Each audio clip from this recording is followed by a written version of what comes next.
Hey guys, it's Bud with Thrive Technical Training. I want to say thank you for coming out to our most recent class called Fixed Right the First Time.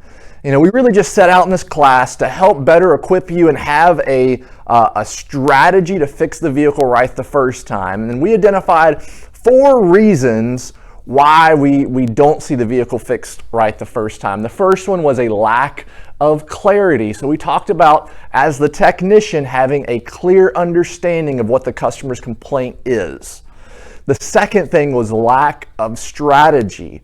If you don't have a systematic way of diagnosing a car, oftentimes we kind of chase the rabbit down the rabbit hole, get lost. And it's not that we don't come back around and fixing it right, but sometimes we're just not very efficient. And sometimes we just totally miss it. So we gave you a tool, 7 easy steps to follow in the diagnostic process that you should be able to do on every vehicle. And so lack of strategy, and then we also said lack of understanding, and that's where we spent most of our time. And we talked about lack of understanding in 3 primary systems. The first one being the electrical system, really talked about the relationship between voltage drop, amperage, and resistance. And whenever you understand how all 3 of those relate to one another, then we can decide how and when to make the proper test. So one of the examples we talked about was voltage dropping, just a very simple test, the battery cable. Because if the battery cable is dropping a couple volts, that means there is less voltage getting to the starter, which could cause a slow crank issue. We talked about high resistance in a fuel pump circuit.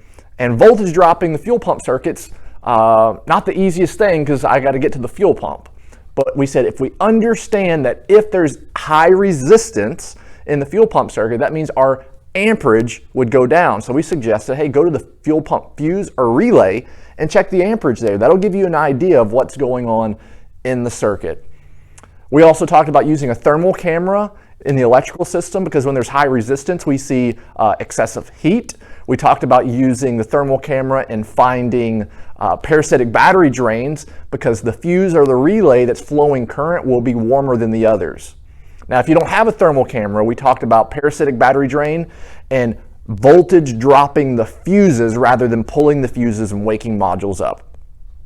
The second thing we talked about was the power steering system. And in the power steering system, we really talked about making sure that you have proper fluid, that you're flushing the system, and in the diagnostics, making sure that you have a way to check power steering pressure.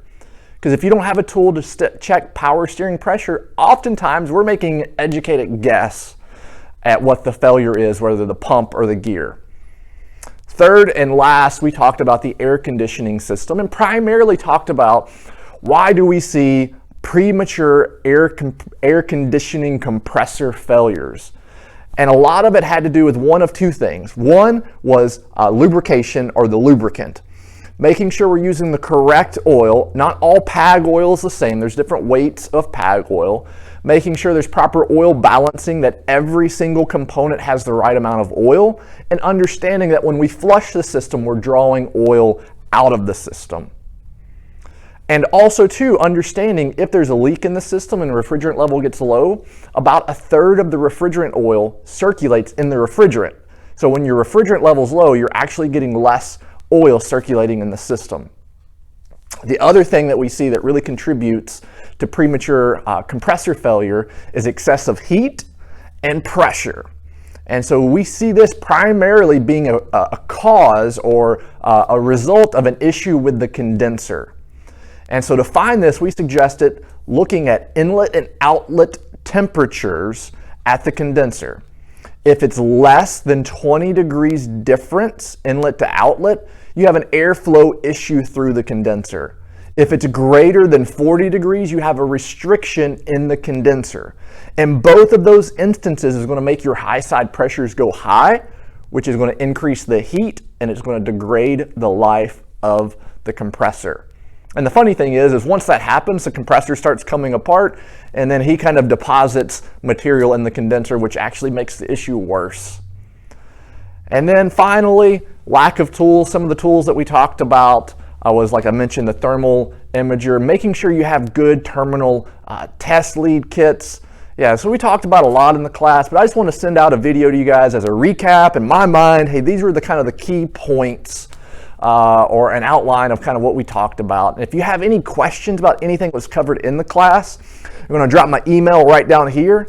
And please feel free to send us an email because, man, our desire is to see you thrive in your business. And that's all about giving you the know-how right now.